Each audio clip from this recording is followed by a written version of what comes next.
السلام علیکم ویورز، آپ دیکھ رہے ہیں خیبر کرونیکلز اور میں ہوں مہنور راحت۔ آج کے اس نئے پوڈ کاسٹ میں ہم موجودہ سیاسی حالات پر بات کریں گے کہ پی ٹی آئی کے وزیر اعلیٰ سہیل افریدی نے 9 جنوری کو اسٹریٹ موومنٹ چلانے کا اعلان کیا ہے۔ آج کے پوڈ کاسٹ میں ہم اسی پر بات کریں گے کہ آخر ان کی پالیسیز اور یہ اسٹریٹ موومنٹ کا اعلان جو انہوں نے کیا اس کے کیا نتائج نکلیں گے۔ ساتھ ہی ہم پاکستان اور افغانستان تعلقات کو بھی ڈسکس کریں گے کہ آخر تعلقات کس سمت میں جا رہے ہیں۔ اس کے ساتھ ساتھ بارڈر کی کیا صورتحال ہے۔ ریسنٹلی یو این نے افغانستان کے لیے کنٹینرز بھجوائے تھے، کنٹینرز میں کچھ سامان بھجوایا تھا، لیکن افغانستان کے جو حکام ہیں انہوں نے اجازت نہیں دیا کہ کنٹینرز بارڈر سے اس پار جائے۔ تو ہم بات کریں گے کہ آخر کیا وجوہات ہو سکتے ہیں کہ انہوں نے بارڈر کھلنے سے انکار کیا۔ ان تمام ٹاپکس پر بات کرنے کے لیے ہمیں جوائن کر رہے ہیں عارف یوسفزئی۔ بہت شکریہ سر۔ پہلے تو سر یہ جو سہیل افریدی اسٹریٹ موومنٹ چلانے کا اعلان کر رہا ہے کہ 9 جنوری کو ہم اسٹریٹ موومنٹ چلائیں گے، کراچی جائیں گے، کیا کہیں گے آپ؟ اس سے کیا نتائج آئیں گے؟ دیکھیں، نتائج تو جو بھی آئیں گے وہ تو اس وقت دیکھا جائے گا کہ جب سہیل افریدی جس مقصد کے لیے یہ دورے کر رہے ہیں، اس سے پہلے انہوں نے لاہور کا یاترا کیا اور ابھی ان کا پلان ہے کہ وہ 8 جنوری یا 9 جنوری کو کراچی سندھ کے دورے کراچی کا دورہ کریں گے۔ اس کے کچھ اہداف ہے۔ تحریک انصاف، آپ دیکھیں کہ کچھ عرصے سے تحریک انصاف ایک ڈیڈ پارٹی بن چکی ہے، ایک مردہ پارٹی بن چکی ہے۔ ان کے قائد عمران خان جیل میں ہیں اور تحریک انصاف کے باہر جو لوگ ہیں کچھ حکومتوں کے مزے لوٹ رہے ہیں۔ پختونخوا میں ان کی حکومت کا 12واں سال ہے تو یہاں پر ان کی 3 حکومتیں بدل گئیں، بیچ میں ایک ہی سال میں 2 وزیر اعلیٰ بھی بدل گئے۔ تو تحریک انصاف کے جو لوگ اراکین قومی اسمبلی ہیں، صوبائی اسمبلی ہیں، سینٹ ہیں، تو یہ لوگ تو ان پرکس اینڈ پریویلیجز کو انجوائے کر رہے ہیں جو بطور ایم این اے، ایم پی اے یا وزیر مشیر یا معاون ان کو حاصل ہیں۔ تو پی ٹی آئی اور دوسری پی ٹی آئی کی جو تنظیمی ڈھانچہ ہے تو وہ آلموسٹ کولیپس کر گیا ہے۔ تنظیم پی ٹی آئی کی وجود نہیں رکھتی، اور یہ صرف اب نہیں ہے بلکہ جب عمران خان وزیر اعظم بنے تھے تب بھی تحریک انصاف کا جو تنظیمی ڈھانچہ تھا وہ کولیپس کر گیا تھا۔ پارٹی کا وجود کوئی نہیں تھا، صرف عمران خان تھے، وہ وزیر اعظم تھے یا ان کی حکومت پختونخوا میں تھی، پنجاب میں تھی۔ اس وقت آپ دیکھیں کچھ عرصے سے کہ اب عمران خان نہیں ہے تو کوئی احتجاج نہیں ہو رہا، کوئی مومنٹم نہیں بن رہا۔ بالکل۔ علی امین کے اوپر ہماری بڑی تنقید رہتی تھی کہ علی امین دھوکہ دے رہے ہیں اپنی پارٹی کو بھی اور اپنے جو پارٹی قائدین ہیں اور اپنے کارکنان کو بھی، وہ وکٹ کے دونوں جانب کھیل رہے ہیں، وہ کمپرومائز ہیں۔ لیکن پھر بھی آپ لوگوں نے دیکھا کہ علی امین گنڈاپور کچھ نہ کچھ اسکرپٹڈ ورژن کے مطابق کوئی ڈرامہ رچا کر اسلام آباد پہنچ جاتے تھے، کوئی احتجاج کر لیتے تھے اور پھر اسلام آباد سے غائب ہو کے 13 اضلاع کے ذریعے پشاور تک پہنچنا، اس طرح کی کہانیاں۔ لیکن بہرحال کوشش ان کی تھی کہ پی ٹی آئی کے کارکنان کو موٹیویٹ رکھیں، اور کبھی وہ ثوابی میں جلسہ کرتے تھے، کبھی ثوابی کا جو موٹر وے کے اوپر سروس ایریا ہے ثوابی میں، کبھی ان کے وہاں پر جلسے ہوتے تھے۔ ابھی سہیل افریدی جب سے وزیر اعلیٰ بنے ہیں ان کے کندھوں کے اوپر وہی ذمہ داری ہے کہ انہوں نے پی ٹی آئی کی جو تحریک ہے اس کو آگے بڑھانا ہے، اور عمران خان کی رہائی کے لیے ان لوگوں نے کردار ادا کرنا ہے۔ یہ ذمہ داری کیوں سہیل افریدی کے اوپر ہے، پارٹی کی تنظیم کے اوپر کیوں نہیں ہے؟ اس کی وجہ یہ ہے کہ سہیل افریدی اب حکومت میں ہیں، اور حکومت میں ہونے کی وجہ سے ان کو بڑی ساری چیزوں تک رسائی حاصل ہے، اور جب آپ کوئی احتجاج کرتے ہیں اس کے لیے آپ کو سورسز اور ریسورسز چاہیے، آپ کو پیسے چاہیے ہوتے ہیں۔ علی امین گنڈاپور کو ہم اکثر وہ نجی کچھ دوستوں سے کہتے تھے کہ میرے اوپر کرپشن کے الزامات لگتے ہیں، تو وہ کہتے تھے کہ میں یہ کرپشن کے جو میرے اوپر الزام لگتا ہے تو میں تو بند بنگالہ کا 30 لاکھ روپے سالانہ خرچہ اٹھاتا ہوں، اسلام آباد میں مراد سعید کے گھر کا خرچہ میں اٹھا رہا ہوں، پوری پی ٹی آئی کی تحریکوں کو میں چلاتا ہوں۔ تو اس کا مطلب وہ جسٹیفائی کرتے تھے کہ اگر میں کوئی کرپشن کر رہا ہوں تو میں ساری پیسے لا کے میں اپنی پارٹی پر لگا رہا ہوں۔ دوسرا وہ وکلا کا کہتے تھے کہ میں وکلا کو کروڑ روپے دیتا ہوں کارکنان کی کیسز لڑنے کے لیے، یا یہ کہ میں نے پنجاب پولیس کو کروڑوں روپے دی ہیں رشوت کے طور پر، علی امین اس وقت کہتے تھے۔ اب کہنے کا مقصد یہ ہے کہ یہ تمام ذمہ داری جو عوامی موبلائزیشن سے یا پی ٹی آئی کے کارکنان کے موبلائزیشن سے لے کر اس تحریک کو گراؤنڈ پر عملی بنانے کے لیے جتنے وسائل درکار ہوں گے، پیسے درکار ہوں گے، وہ سارے اب سہیل افریدی نے مینیج کرنے ہیں، وہ وزیر اعلیٰ ہے، انہوں نے کرنا ہے۔ تو ابھی تو ہم دیکھ رہے ہیں کہ سہیل افریدی نے پختونخوا میں جلسوں کا آغاز کیا، چارسدہ میں جلسہ کیا، اپنے علاقے ضلع خیبر میں کیا، دیر میں کیا، سوابی میں کیا، ایبٹ آباد میں گئے، وہ کچھ جلسے تو انہوں نے کر لی، یہ بھی ایک مومنٹم تھا۔ پھر وہ آپ لوگوں نے دیکھا لاہور چلے گئے۔ لاہور جانا بھی بنیادی طور پر مقصد یہ تھا کہ پنجاب پی ٹی آئی مکمل طور پر ڈیڈ ہے، اس میں جان ہی نہیں ہے۔ آپ نے دیکھا کہ ماضی میں جتنے احتجاج ہوئے اسلام آباد کی طرف، جب عمران خان کے تھے، علی امین کے دور میں، تو پی ٹی آئی پنجاب کا ایک کارکن بھی نہیں نکلا، ایک لیڈر بھی نہیں نکلا۔ پنجاب سے کارکنان کی یا لیڈران کی پارٹیسپیشن نل ہوتی تھی۔ اس لیے سہیل افریدی پہلی فرصت میں جا کے وہ لاہور گئے، اور لاہور میں جا کے اس نے کوشش کی کہ اپنے پارٹی کو موبلائز کرے اس تحریک کے لیے جو انہوں نے آگے کال دینی ہے اسلام آباد کے لیے۔ یہ سہیل افریدی جو کچھ اس وقت کر رہے ہیں، یہ اسلام آباد مارچ کی تیاری کر رہے ہیں۔ یہ لاہور میں بھی اسلام آباد مارچ کی تیاری، جا کے انہوں نے موبلائزیشن کمپین چلائی کچھ لوگوں کے حوصلے بڑھانے کے لیے۔ حالانکہ لاہور کا ان کا یاترا ہمارے حساب سے مکمل طور پر ناکام ہو گیا، اور اب یہ کہہ رہے ہیں کہ میں سندھ یا کراچی جو پاکستان کا معاشی شہرگ ہے، اہم جگہ ہے، اب وہاں پر جانا چاہتے ہیں۔ وہ وزیر اعلیٰ ہیں، جا سکتے ہیں، اپنے کارکنان سے یا پارٹی قیادت سے مل سکتے ہیں، لیکن سوال وہی ہے کہ جب اسلام آباد جانے کی کال دی جائے گی پی ٹی آئی کی طرف سے، سہیل افریدی کی طرف سے، تو کیا جو سہیل افریدی نے لاہور میں محنت کی، جا کے اپنے پارٹی قائدین کارکنان سے ملے، تو کیا لاہور سے لوگ موبلائز ہوں گے، لوگ نکلیں گے؟ میرا نہیں خیال کہ لوگ نکلیں گے۔ دوسرا سوال کہ جب یہ کراچی موبلائزیشن کمپین پہ جائیں گے تو پھر کیا اس وقت کراچی کے کارکنان اور کراچی کے قائدین اسلام آباد پہنچیں گے؟ اگین میرا جواب ہوگا کہ وہ نہیں آئیں گے، نہ کارکنان آئیں گے اور نہ قائدین آئیں گے، اس لیے کہ پی ٹی آئی، ہم دیکھ رہے ہیں کہ پی ٹی آئی سکڑ رہی ہے پوری پاکستان سے۔ یہ پارٹی سکڑ کر یہ پختونخوا کی پارٹی بن گئی ہے اب۔ سہیل افریدی اپنی پارٹی کے کارکنان میں جان ڈالنے کے لیے یہ جا رہے ہیں، ان کو موبلائز کرنے کے لیے، ان کو اس طرف بلانے کے لیے کہ جب ہم اسلام آباد کی کال دیں گے تو آپ لوگوں نے آنا ہے۔ لیکن سوال وہی ہے کہ کیا سہیل افریدی اسلام آباد کی کال دیں گے؟ اسلام آباد کی کال کی کانسیکوینسز ان کو پتہ ہے، اور اگر سہیل افریدی اور پی ٹی آئی نے اسلام آباد کی کال دے دی تو کیا پنجاب سے اور سندھ سے یا کراچی سے لوگ نکلیں گے؟ میرا نہیں خیال کہ نکلیں گے، بلکہ پارٹی کے لیے اب تحریک انصاف کے لیے بہت مشکلات ہیں۔ آگے جو ہم سینیریو دیکھ رہے ہیں، تحریک انصاف کے لیے اپنے ان قائدین کو بچانا مشکل ہو جائے گا، اوپر سے کہ تحریک انصاف کے تمام قائدین کمپرومائزڈ ہیں۔ اب تو لوگ یہ بھی کہتے ہیں کہ سہیل افریدی بھی جا کے لاہور میں گئے ہیں تو ان کی پوری میڈیا پہ بڑی بڑی کوریجز ہو گئی ہیں، اور لا کے صحافیوں کے ساتھ ملاقات ہے، اور یا اب کراچی جائیں گے تو ان کو ان کی حیثیت سے بڑھ کر کوریج مل گئی۔ تو لوگ تو کہتے ہیں کہ میں اہم بات کر رہا ہوں، لوگ کہتے ہیں کہ سہیل افریدی بھی کمپرومائزڈ ہیں۔ یہی سوال میں آپ سے کرنے والی ہوں۔ یہ آج بیرسٹر گوہر نے کہا کہ ان کی جو لاہور جانے کا جو ارادہ تھا یہ اپنی پرسنل اس کا وہ تھا کہ میں لاہور جاؤں گا، اس نے کوئی مطلب عمران خان نے اس کو یہ نہیں کہا تھا کہ آپ لاہور جائیں یا آپ فیڈرل گورنمنٹ سے مذاکرات نہ کریں، یہ اس کی اپنی پرسنل وہ ہے۔ تو آپ کہہ رہے ہیں کہ وہ کمپرومائز ہوتے جا رہے ہیں۔ یہ تو لوگ کہہ رہے ہیں کہ ان کی ساری، بیرسٹر گوہر بھی کمپرومائزڈ ہے، ان کی ساری قیادت کمپرومائزڈ ہے، تو ایک سہیل افریدی بھی کمپرومائزڈ ہے۔ ان کی پارٹی کی مطلب اندرونی اختلافات بھی چل رہے ہیں، اندرونی اختلافات۔ اب اگر بیرسٹر گوہر یہ کہتے ہیں کہ عمران خان نے ان کو یہ نہیں کہا، تو کیا عمران خان نے ان کو لاہور جانے سے روکا ہے، کراچی جانے سے روکا ہے؟ عمران خان سے ان کی ملاقات نہیں ہوئی، سہیل افریدی کی ملاقات نہیں ہوئی، تو کس کو عمران خان نے بتایا یا نہیں بتایا؟ یہ جو بات بیرسٹر گوہر نے کی ہے، یہ پی ٹی آئی کی اندرونی اختلافات کی نشاندہی کرتی ہے کہ سہیل افریدی پارٹی تنظیم کو اعتماد میں لیے بغیر اپنے تئیں پنجاب کے اور سندھ کے دورے کر رہے ہیں۔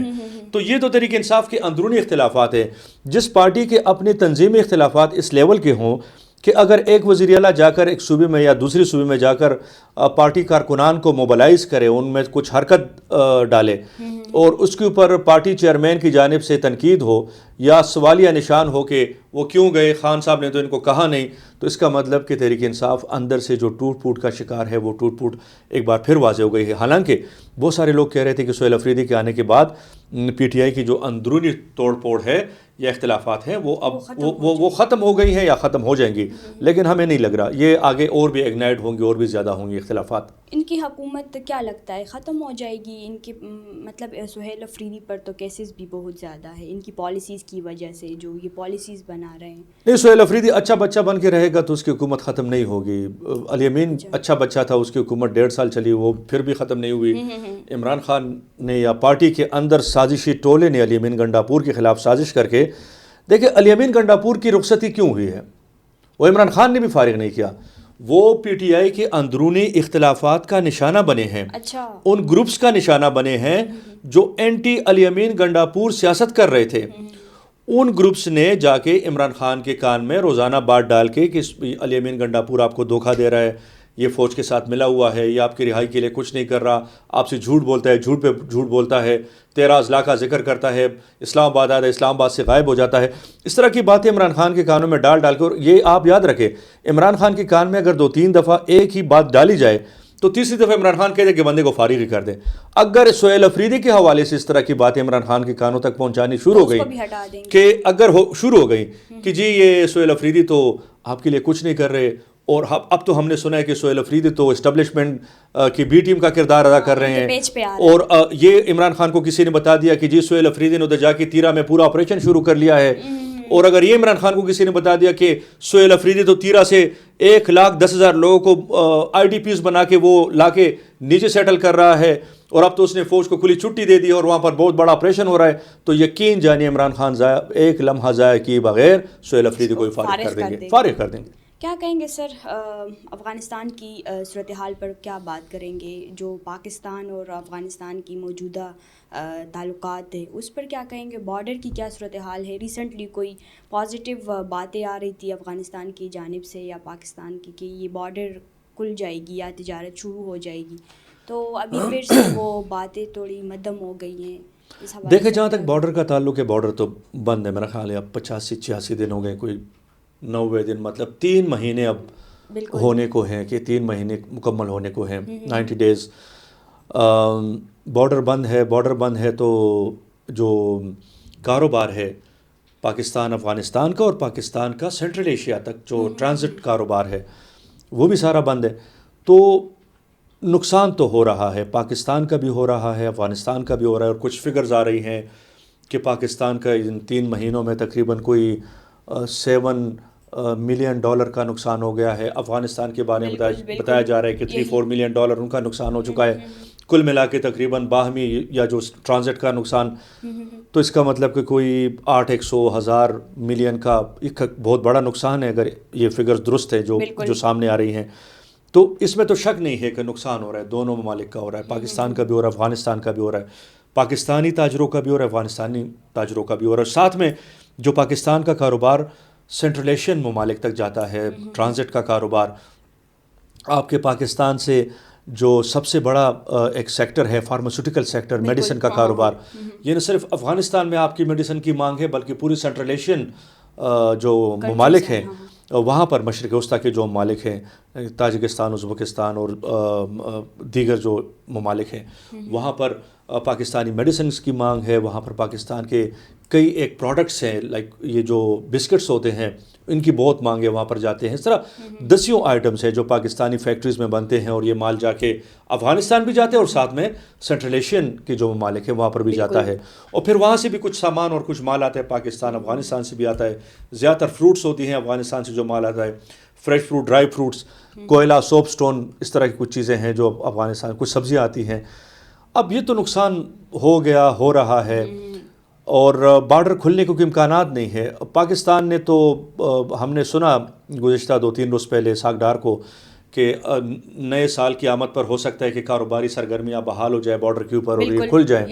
افغانستان کی طرف سے بھی یہی بات ہر وقت کی جاتی ہے کہ ہم پاکستان کے ساتھ ہر وقت بامقصد مذاکرات کے لیے تیار ہیں، کاروباری راستے کھولنے کے لیے تیار ہیں، لیکن پاکستان کے ساتھ بیٹھ کے بنیادی ایشوز پر بات ہو۔ اب ایک اور مسئلہ بیچ میں آ گیا کہ یو این نے کچھ سامان بھجوایا تھا افغانستان کے لیے، وہ 10 دن سے جمرود کے ایریا میں پارک تھے وہ کنٹینرز، اور اب وہ کنٹینر جو ہیں وہ بالکل جا کے تو تورخم کے گیٹ کے اوپر کھڑے ہیں۔ اچھا، اور 10 کنٹینر ہیں جس میں سامان ہے، شہ خوردنوش ہے، دیگر سامان ہوگا افغانستان کے لیے،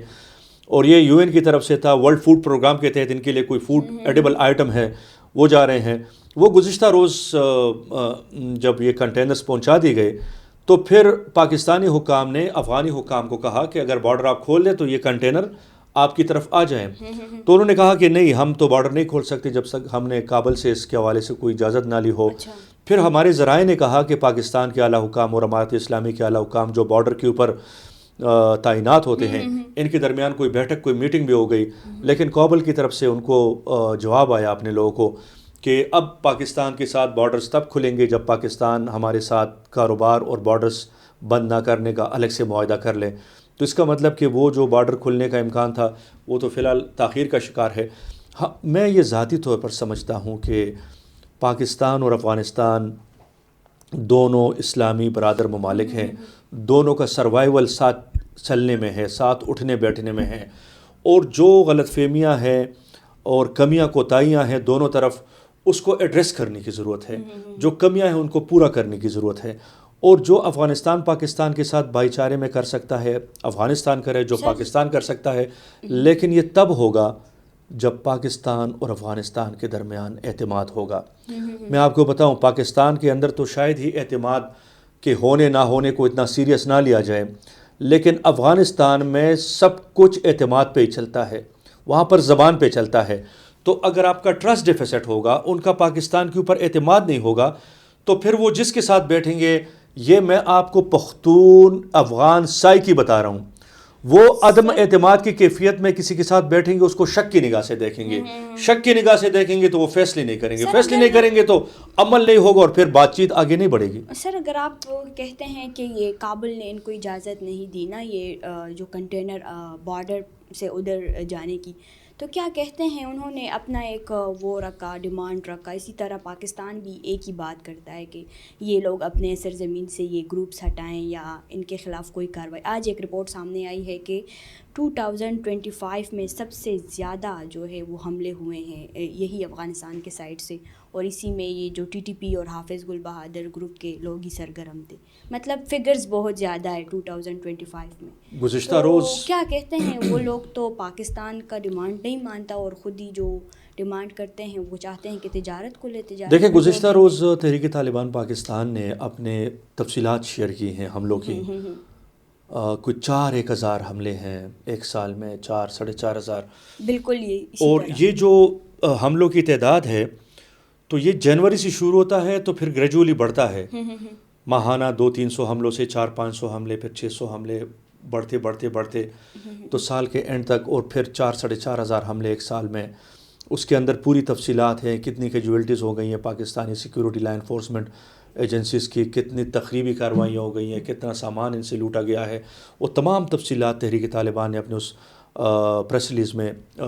جاری کی ہیں۔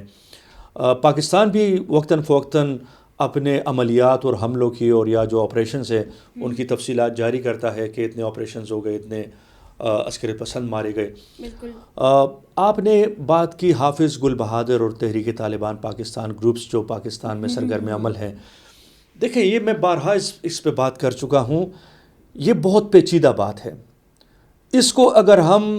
سمپلیفائی کر کے بیان کریں گے یا سادہ بنیں گے تو اپنے آپ کو دھوکہ دیں گے۔ بالکل۔ تو چونکہ میرا تو طالبان اور امارت اسلامی یا پاکستانی جو عسکریت پسند گروپس ہیں، میرا صحافتی موضوع ہے، گزشتہ 20-25 سال کا میرا موضوع ہے، اور میری سٹوری بھی ہے، میں اپنی سٹوری کو پرسو کر رہا ہوں۔ تو میں سمجھتا ہوں کہ اس میں اگر ہم بہت زیادہ سادگی سے کام لیں تو یہ ہم پھنس جائیں گے۔ یہ کمپلیکیٹڈ ایشو ہے، یہ اتنا آسان نہیں ہے۔ پاکستان نے آزما کے دیکھ لیا، اور میں بارہا کہہ رہا تھا کہ پاکستان دباؤ کے جتنے حربے استعمال کرے گا امارت اسلامی نہیں مانے گی، ان کی باتوں کو. تو یہ میں ریپیٹڈلی جب سے یہ سلسلے چل رہے ہیں میں ریپیٹڈلی ایک بات کر رہا ہوں, اور اس لیے کر رہا ہوں کہ مجھے امارت اسلامی کی سٹرکچر کا بھی پتہ ہے, بالکل ان کی تنظیمی نیٹ ورک کا پتہ ہے, مجھے ٹی ٹی پی کا پتہ ہے, حافظ گل بہادر کا پتہ ہے, اور پھر ان کے درمیان جو تعلقات ہیں اور تعلقات کی جو گہرائی ہے وہ بھی مجھے پتہ ہے. میں بارہا ایک بات کر چکا ہوں کہ امارت اسلامی ایک حد سے زیادہ ٹی ٹی پی یا دیگر گروپس, صرف ٹی ٹی کی بات نہیں ہے, افغانستان میں آج بھی کنونسڈ ہوں کہ افغانستان میں دسیوں ایسے گروپس اور ان کے لوگ موجود ہیں جو کہ ماضی میں ان کے ساتھ امریکہ اور نیٹو کے 56 ممالک کے خلاف جہاد کرتے آئے ہیں, لڑتے رہے ہیں ان ممالک کے ساتھ کے خلاف. اب امارت اسلامی کے لیے یہ اتنا آسان نہیں ہے کہ آج ڈنڈا اٹھائیں اور تحریک طالبان پاکستان کو بھی بیشنگ شروع کرے, ڈنڈا مارنا شروع کرے, ہانکنا شروع کر دے کہ آپ ادھر ہو جائیں ادھر ہو جائیں, یا دیگر جو وہاں پر دیکھیں یہ کوئی اس طرح نہیں ہے. اس میں تاجکستان کے لوگ ہیں, ازبکستان کے لوگ ہیں, ازبکستان اسلامک موومنٹ ہے, ایسٹ ترکستان اسلامک موومنٹ کے لوگ ہیں, اس میں بنگلہ دیش کے لوگ ہیں, اس میں آج بھی مجھے لگ رہا ہے کہ عرب کے لوگ بھی افغانستان میں ہوں گے. میں کہنے کا مقصد یہ ہے کہ یہ لوگ ایک تھے اور یہ ایک کامن دشمن کے خلاف افغانستان کے سرزمین پہ لڑ رہے تھے. اس میں اسامہ بن لادن کہاں پر تھا, پوری القاعدہ کی تنظیم کہاں پر تھی, یہ امریکہ کے خلاف لڑ رہے تھے. اگر انہوں نے 20 سال, اور یہ جنگ امارت اسلامی اکیلے نہیں جیتی ہے امریکہ کے خلاف اور ان کے اتحادیوں کے خلاف, یہ انہی گروپس کی وساطت سے ان کے دیکھیں اگر خودکش حملے امارت اسلامی نے کی ہیں تو دیگر لوگوں نے بھی کی ہیں, ٹی ٹی پی نے بہت زیادہ کی ہیں, القاعدہ کے لوگوں نے بھی کی ہیں, دیگر لوگوں نے بھی کی ہیں. تو میں کہنا یہ چاہتا ہوں کہ یہ جنگ میں ایک ساتھ تھے, ان کے تعلقات بھائیوں جیسے ہیں, ان میں آسانی کے ساتھ ڈنڈ ڈالنا مشکل ہے. اب راہ وہ نکالنے کی ضرورت ہے کہ ہم ان کے درمیان ڈنڈ ڈالنے کے بجائے پاکستان ان کے درمیان ان کو جدا کرنے کے بجائے ان کو توڑنے کے بجائے, توڑیں گے تو یہ خود ٹوٹ کے بکھر جائیں گے, پھر امارت اسلامی کے لیے اپنی امارت کو سنبھالنا مشکل ہو جائے گا اگر ایسی صورتحال بنتی ہے. تو پاکستان کے لیے بہتر راستہ یہ ہے کہ یہ درمیان کی کوئی راہ, کوئی سبیل پکڑ لے, کوئی ایسا راستہ پکڑ لے کہ جس سے طالبان کو بھی اعتماد بھی حاصل ہو جائے. پھر طالبان نے جس طرح پہلے پاکستان اور ٹی ٹی پی کے درمیان مصالحت کاری کی, اس طریقے کا کوئی طریقہ کار نکالا جائے, شاید اس کے بہتر نتائج ہوں. اگر پاکستان اس انتظار پہ بیٹھا رہے گا کہ میں اس سے زیادہ دباؤ ڈال کر افغانستان کے اوپر ٹی ٹی پی اور امارت اسلامی کو توڑ دوں گا, مجھے نہیں لگ رہا کہ وہ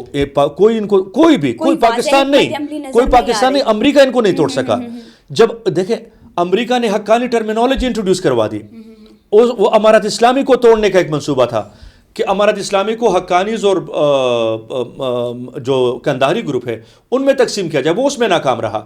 آپ تو یہ کہنے کا مقصد یہ ہے کہ کوئی ریشنل کی دوسری پالیسی ہو ایسی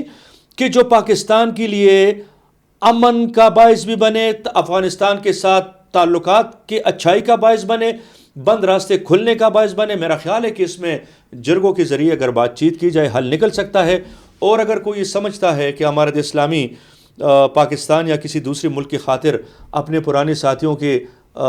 ہاتھ مروڑ کر ان کو قید خانوں میں یا بندی خانوں میں ڈال دے گا, تو میں یہ پھر کہوں گا کہ امارت اسلامی کا فٹ سولجر, جو پاکستان اکثر کہتا ہے کہ افغان طالبان پاکستان کے اندر کارروائیاں کرتے ہیں, یہ ان فٹ سولجر کی بات پاکستان کرتا ہے. افغانستان کا foot soldier T T P کے ساتھ کھڑا ہے, اور اگر مشکل کی کوئی گھڑی آتی ہے تو یاد رکھیں کہ لوگ اپنے یہ امارت اسلامی کے خلاف کھڑے ہو سکتے ہیں, ٹی ٹی پی کے خلاف. مجھے بہت مشکل لگتا ہے کہ افغانستان کے جو امارت اسلامی کے لوگ ہیں, جنگجو ہیں, وہ ٹی ٹی پی کے خلاف کھڑے ہوں گے. یہ دس از نیئر ٹو امپاسبل. بہت شکریہ عارف صاحب انالیسس دینے کے لیے. ویورز اگلے پوڈ کاسٹ کے لیے ہمارے ساتھ رہیں. آج کے لیے ہمیں دے اجازت. اللہ حافظ.